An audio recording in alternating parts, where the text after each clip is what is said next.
네, 오늘 성령 안에서 살아가는 삶이라는 제목으로 사도행전 10장 11절에서 17절 말씀 함께 보도록 하겠습니다. 신약 204쪽에 있습니다. 다 찾으신 줄 알고 저와 여러분들이 한 절씩 교독하고 마지막 17절은 합독하도록 하겠습니다. 하나님 말씀입니다. 하늘이 열리며 한 그릇이 내려오는 것을 보니 큰 보자기 같고 뇌 길을 메어 땅에 들이웠더라. 그 안에는 땅에 있는 각종 네 발 가진 짐승과 기는 것과 공중에 나는 것들이 있더라. 또 소리가 있으되 베드로야 일어나 잡아먹어라 하거늘 베드로가 이르되 주여 그럴 수 없나이다. 속되고 깨끗하지 아니한 것을 내가 결코 먹지 아니하였나이다 한데 또 두 번째 소리가 있으되 하나님께서 깨끗하게 하신 것을 내가 속되다 하지 말라 하더라. 이런 일이 세 번 있은 후 그 그릇이 곧 하늘로 올려져 가니라. 함께 읽겠습니다. 베드로가 본 바 환상이 무슨 뜻인지 속으로 의아해 하더니 마침 고넬료가 보낸 사람들이 시몬의 집을 찾아 문 밖에 서서 아멘. 네, 5월은 여러분들 가정의 달이죠. 여러분들과 여러분들의 가족들이 예수 그리스도를 믿는 한 믿음과 한 성령 안에서 누리는 은혜와 평강이 충만한 5월이 되시기를 간절히 소망합니다. 올해 2월에 저는 너무나도 더운 아프리카 가나에서 단기 선교 중에 있었습니다. 근데 그 단기 선교 중간에 한 집사님으로부터 메시지를 받았는데요. 그 집사님께서는 영상 링크와 함께 이런 메시지를 저에게 보내주셨습니다. 이 영상이 참으로 자신의 자녀들뿐만 아니라 다음 세대들에게 우려가 되는 것 같습니다. 한번 목사님 보시고 한번 알려주시면 좋을 것 같다라고 하는 메시지였습니다. 그래서 단기 선교 중에는 그걸 볼 수 있는 시간은 없어서 한국에 도착하자마자 그 영상을 공항버스 안에서 3번 봤습니다. 영상이 상당히 짧더라고요. 여러분들도 아실 만한 그 영상입니다. 90년대 초에 그 강타했던 그 걸그룹 출신의 여가수가 서울 소재 모 대학교에서 졸업 축사를 한 내용이었습니다. 근데 왜 이토록 각종 SNS에서 많은 찬사와 또 언론의 조명을 받았을까? 그 졸업 축사가 학문적이거나 전문적인 내용은 아니었습니다. 그 내용을 보니까 세상이 이목을 끌만한 요소가 있었습니다. 바로 세상이 추구하는 이상을 대변하고 이 세상의 메인스트림의 사고가 무엇인지 마치 선전하고 홍보하는 것 같았기 때문입니다. 그 연설의 내용들이 세상의 사고와 맞아 떨어진 것이죠. 그 내용은 간략하게 정리하면 이런 내용입니다. 너는 너고 나는 나다. 아무도 믿지 말고 타인에게 기대하지 말아라. 올바른 길로 인도하는 것은 그 누구도 없고 바로 자신이라고 하는 것입니다. 요약하면 그렇습니다. 인생을 살아가는 데 있어서 눈 감고 귀 닫고 입 닫고 그리고 그 연설에서 또 말했듯이 인생은 독고다이라고 하는 겁니다. 그렇게 살다 보면은 힘든 일도 있지만 좋은 일이 올 거라고 하는 것입니다. 그리고 그 가수가 마지막에 한 말이 이 불신자들도 자신의 행태가 어디로부터 출발하는지를 알고 있다라고 하는 것을 저도 직면했습니다. 마지막에 이렇게 얘기합니다. 마음 가는 대로 살아라. 귀담아 들어야 할 것은 자신의 마음의 소리라고 합니다. 그렇습니다. 인간의 모든 행태, 모든 사고는 마음으로부터 출발을 합니다. 그 가수가 가지고 있던 마음의 모든 것들을 그 짧은 축사에 담아냈던 것이죠. 하나님은 저와 여러분들을 지으셨을 때, 또 우리 인류의 조상인 아담을 지으셨을 때 사람은 마음을 따라 우리가 갈망하는 것을 하도록 지음받았습니다. 그런데 어떻습니까? 우리가 타락한 이후에 그 마음에 하나님이 없기에 우리는 하나님과 정반대의 행태로 살아가고 있습니다. 하나님이 우리 안에 없는 것은 생명이 없다라고 하는 겁니다. 그렇기에 하나님을 바라보지 못하고 좁은 시야로 우리 자신만을 바라보기 때문에 인생을 살아가는 데 있어서는 다른 사람에게 눈길을 줄 수 있는 여유가 없는 것입니다. 왜냐하면 우리의 영혼이 죽어 있는데 어찌 누군가에게 관심을 둘 수 있겠습니까? 오늘날은 참 기만적인 세상입니다. 하나님 없이도 살아가고, 그리고 우리의 삶도 개인적으로 살아가게 만듭니다. 그러나 오늘 우리가 나누는 사도행전 10장의 말씀을 통해서 성령께서 깨닫게 해주시는 마음 가운데 그리스도인은 결코 혼자 살아갈 수 있는 존재가 아니고, 하나님을 의존하며 주님의 몸을 이루는 공동체와 함께 살아가야 한다라고 하는 것을 바라보시는 저와 여러분들이 되시길 간절히 소망합니다. 오늘 여러분들 사도행전 10장은 큰 전환이 이루어지는 내용입니다. 본격적으로 이방인들에게 복음 전함이 시작이 되어지는데요. 사실 오늘 시간이 없어서 11절에서 17절까지 읽었지만 짧은 시간이라도 10장의 모든 내용을 함께 나누고 우리 삶에 적용하려고 합니다. 여러분들이 10장을 미리 읽어오신 청년들은 알고 있겠지만 매우 유명한 두 사람이 등장을 하죠. 첫 번째는 고넬료고, 두 번째는 우리가 알고 있는 예수님의 수제자 베드로입니다. 고넬료의 특징이 10장에 잘 나와 있습니다. 신분은 로마 군인으로 그냥 일반 병사는 아니고 백부장입니다. 당시에 일반 병사보다 6배 많은 월급을 받았기 때문에 사회적인 신분과 지위 그리고 풍요로움이 있었던 사람입니다. 그럼에도 불구하고 그 사람에게는 아주 중요한 특징이 있는데 바로 하나님을 경외하는 사람이라고 하는 것입니다. 누군가가 하나님을 경외할 때 표면적으로 보여주는 특징이 있습니다. 두 가지 특징이 있는데 하나는 구제에 힘쓰고 또 하나는 기도한다는 것입니다. 그런데 고넬료에게 없는 한 가지가 있습니다. 우리가 10장의 내용들을 보면 결과를 보고 알 수 있지만 고넬료에게는 성령이 임한 적이 없다라고 하는 것입니다. 이것이 왜 중요할까요? 우리가 사도행전을 하면서 여러 등장인물과 사건들이 등장하지만 우리가 전제해야 할 것은 사도행전에서 성령이 왜 임하시고 성령이 어떤 사역을 하시는가에 대한 초점을 여러분들이 놓쳐서는 안 됩니다. 바로 성령은 생명을 주시는 하나님이시기 때문입니다.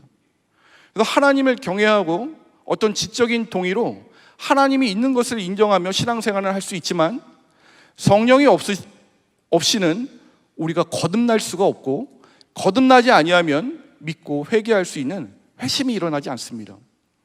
고넬료에게는 하나님을 경외하는 어떤 경건의 모습은 있을지 몰라도 그와 그 가족에게는 성령이 임하지는 않았습니다.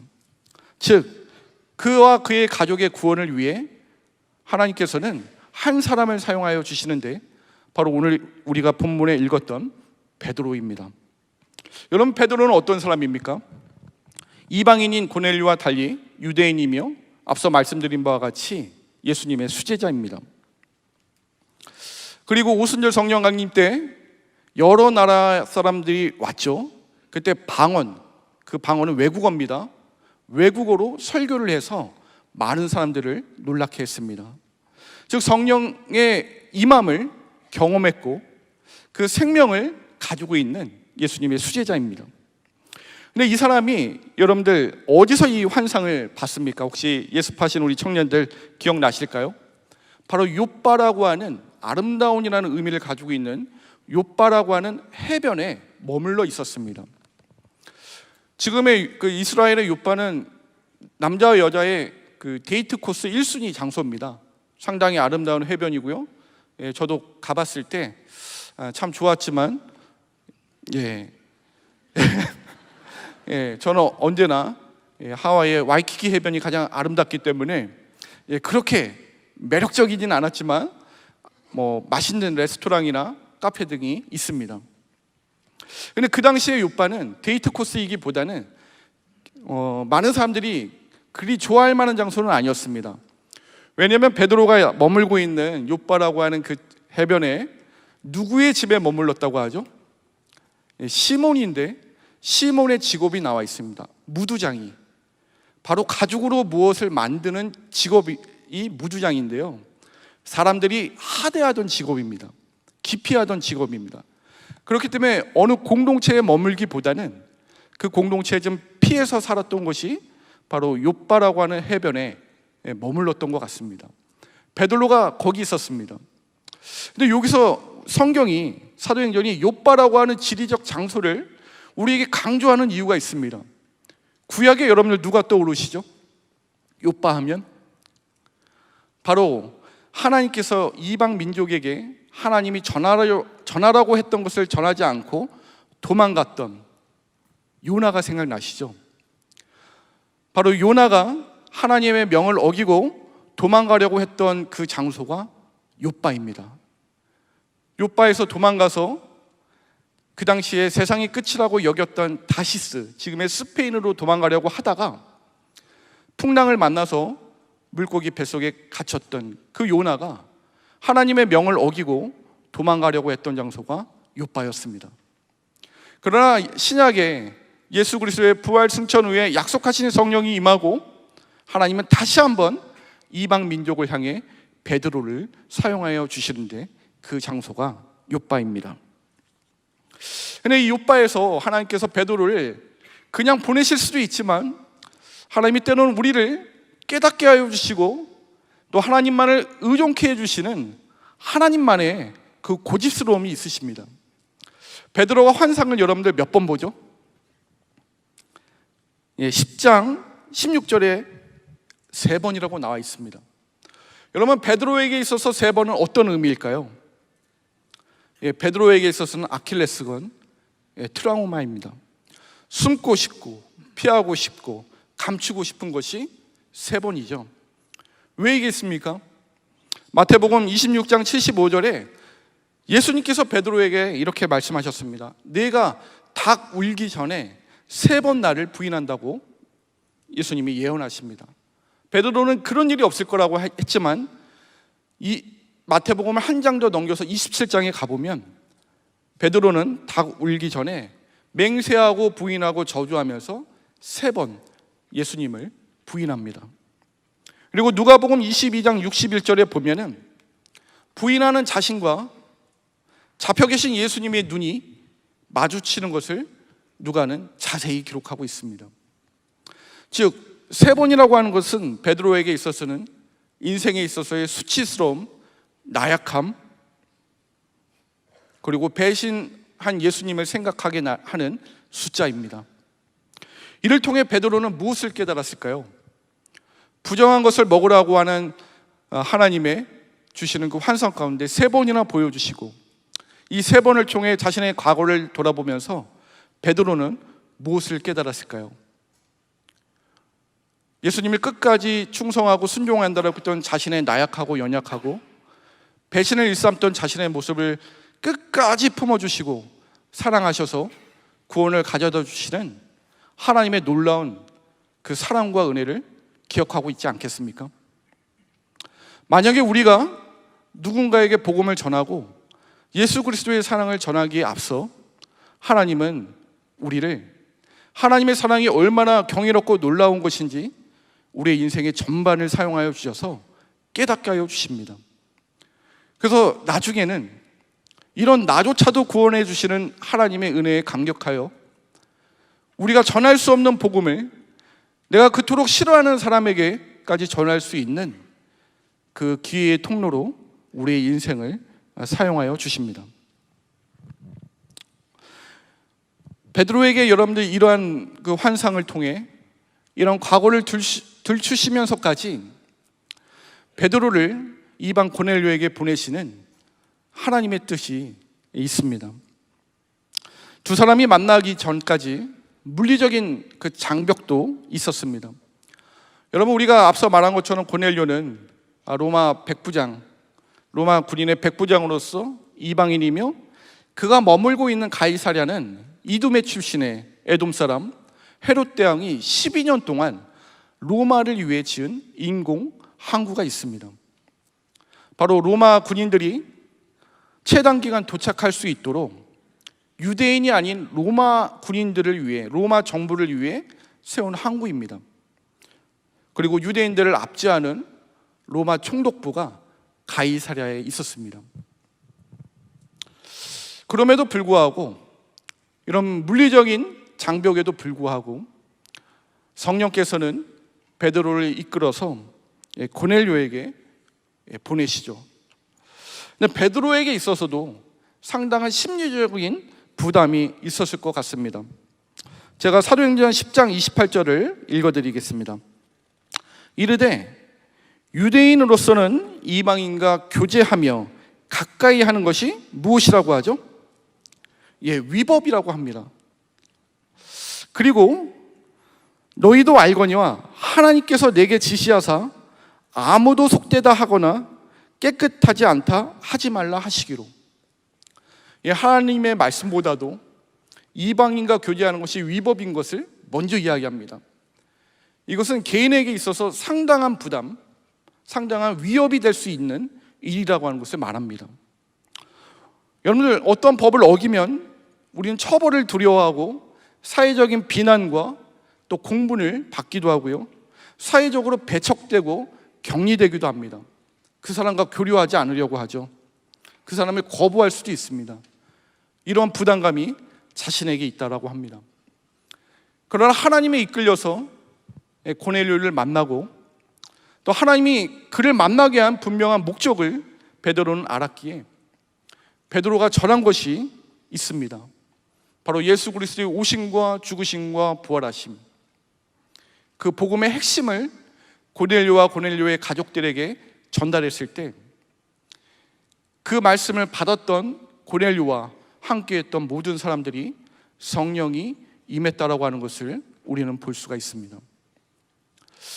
일전에 단선에 갔을 때, 우리 교회는 아니고요, 우리 그 청년들이 단선에 가서 많은 사람들을 이롭게 하는 우리 BTS 노래에 맞춰서 좀 춤을 추자 그랬습니다.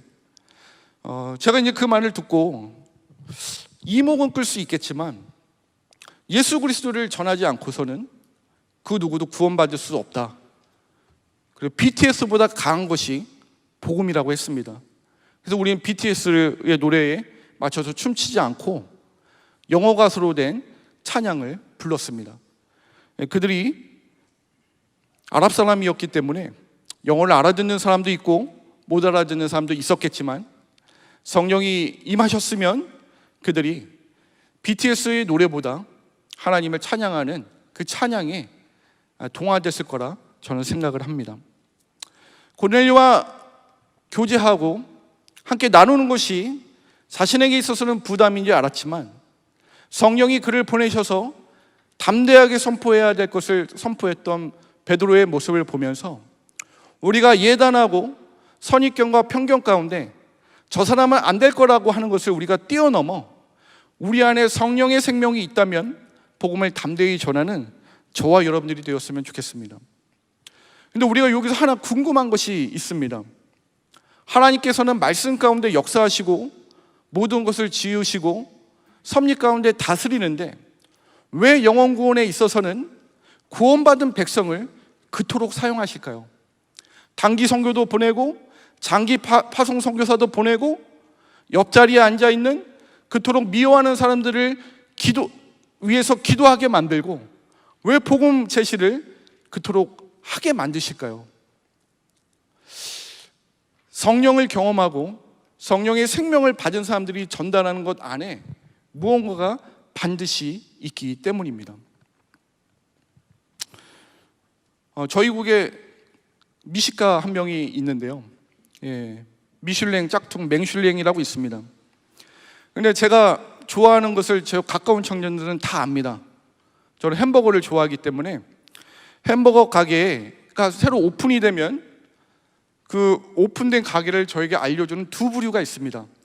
한 부류는 목사님 이 햄버거가 참 맛있습니다, 한번 가보세요 하는데 제가 물어봅니다. 먹어봤냐? 근데 안 먹어봤어요. 근데 또 한 부류는 자신 있게 이야기합니다. 특별히 그 맹슐랭이라는 청년은 자신 있게 이야기해요.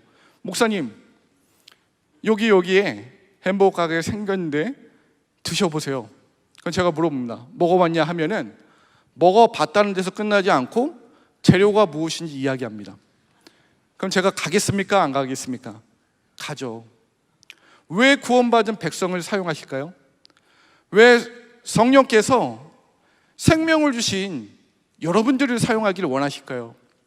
그 생명이 있는 것이 얼마나 감격스럽고 감사한 일이며 하나님의 신실하신 아가페의 사랑이 녹여져 있는 것을 잘 알고 믿기 때문에 그 감격스러운 맛을 알고 있는 사람을 통해 복음을 전하는 것을 하나님은 기뻐하십니다. 죄악된 삶 가운데 죽음을 맞이할 수밖에 없고 하나님과 단절된 것 자체가 영적인 죽음인데 성령을 통해 거듭나게 하시고 예수 그리스도를 믿고 회개한 그 감격이 얼마나 놀라운 것임을 알기에 하나님께서는 또 인격의 하나님이시기 때문에 그 사람들을 사용하여 함께 구원을 위해 지어져 가게 하십니다. 그래서 우리가 구원받은 존재라면 앞서 말씀드린 한 여가수의 그 마음의 표현이 아니라 우리는 독고다이할 수 없는 하나의 공동체로 살아갈 수밖에 없는 존재가 됩니다. 그래서 이 존재들은 종국에는 우리의 머리 대신 예수 그리스도의 몸을 이루는 각각의 지체로 한 몸을 이루어가는 존재들이 되고 맙니다. 여러분, 베드로의 이 작은 발걸음, 요바가 여기 있고요, 가이사랴는 그 위쪽에 있는데 50km밖에 되지 않습니다. 그런데 그 짧은 거리에 짧은 발걸음이 얼마나 크고 놀라운 일을 여러분들이 하나님 앞에 보여주고 이 세상 앞에 보여지는지는 여러분들이 증거입니다. 베드로가 고넬료에게 갔지만 그 가족이 성령을 받았다라고 하는 것은 구원을 받았다는 것이죠. 그리고 언젠간 고넬료의 가족들이 로마에 갔을 겁니다. 그리고 그들이 가만히 있었겠습니까?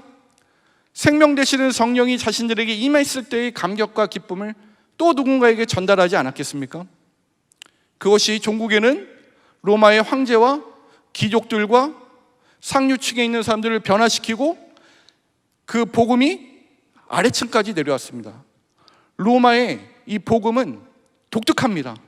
상류층이 변하고 아래에 있는 서민에게까지 그 복음이 내려오게 되었습니다. 유럽이 복음화되고 프랑스와 영국도 그 복음을 들었겠죠. 그리고 토마스 선교사님이 이 땅에 오셔서 오늘날에는 여러분들이 그 복음을 듣게 된 것입니다. 그러므로 여러분들에게 단기 선교나 전도를 해야 하는 일에 있어서 주저하지 마십시오. 그것이 떨릴 수도 있습니다. 그러나 성령의 생명이 우리 안에 있다면 그 작은 걸음을 사용하여 주셔서 놀랍도록 구원을 얻어야 하는 많은 사람들에게 복음이 전파되고 있고 반드시 열매 맺을 것임을 여러분들이 믿으시기 바랍니다. 베드로의 이 작은 발걸음이 오늘날 우리가 복음을 듣기까지 이루어진 걸음이었다라고 하는 것을 잊지 마시기 바랍니다. 그래서 로마서 10장 15절 말씀을 우리가 함께 보면은 이렇게 쓰여 있습니다. 저와 함께 읽겠습니다. 시작.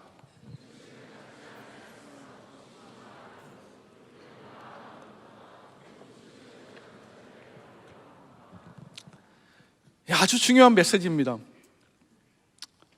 보내심을 받지 아니하면 어찌 전파가 되냐고 바울 사도는 심주어 이야기하고 있습니다.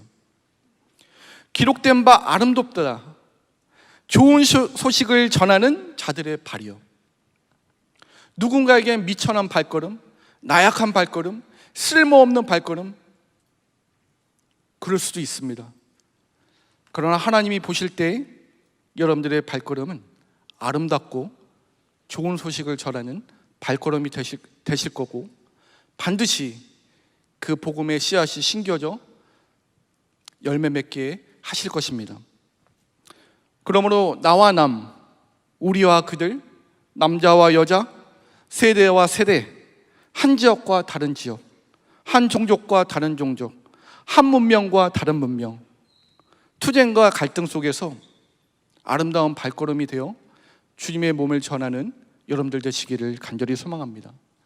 그러므로 하나님이 바라보시는 구원은 개인의 구원을 넘어서서 한 백성, 한 민족의 구원을 바라보기를 하나님은 원하십니다. 하나님은 단순히 우리 개인만을 위한 구원을 원하시지 않으세요. 성령의 역사하심을 통해 하나님의 이름을 위하여 열방의 많은 사람들, 여러분들 주변에 있는 많은 사람들을 구원하게 하시기를 원하십니다. 왜 이 사람을 만났을까? 이 사람 만나기 싫은데, 여러분 그런 경우 많이 있지 않습니까? 우리가 살아가다 보면은 사람 때문에 힘든 일이 정말 많이 있습니다.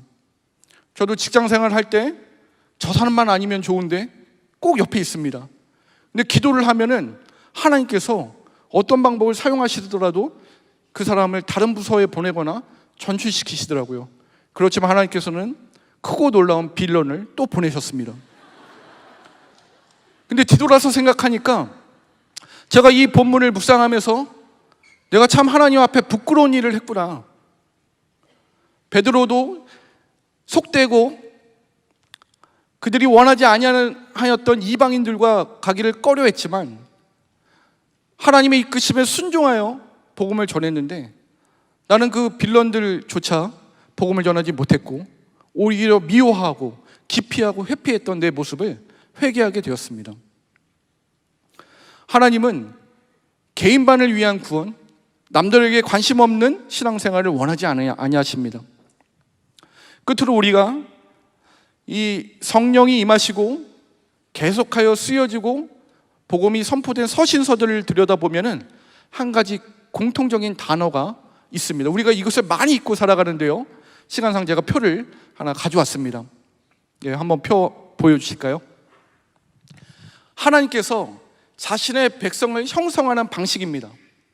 성령을 받고 성령 안에서 살아가는 우리 존재들이 어떻게 하나님의 백성으로 살아가길 원하고 주님의 몸을 이루기를 원하시는지 너무 많지만 몇 구절만 뽑아왔습니다. 어떤 단어가 여러분들 계속 반복되죠? 예, 서로라고 하는 단어입니다. 우리가 서신서를 읽을 때 이 서로라고 하는 엘레니온이라고 하는 단어를 잊고 살 때가 너무 많이 있습니다. 너무나도 많이 우리의 신앙과 또 복음 전함의 삶은 개인이 아니라 이기주의가 아니라 서로라고 하는 것을 말하고 있습니다. 이것을 실천하신 분이 예수님이시죠.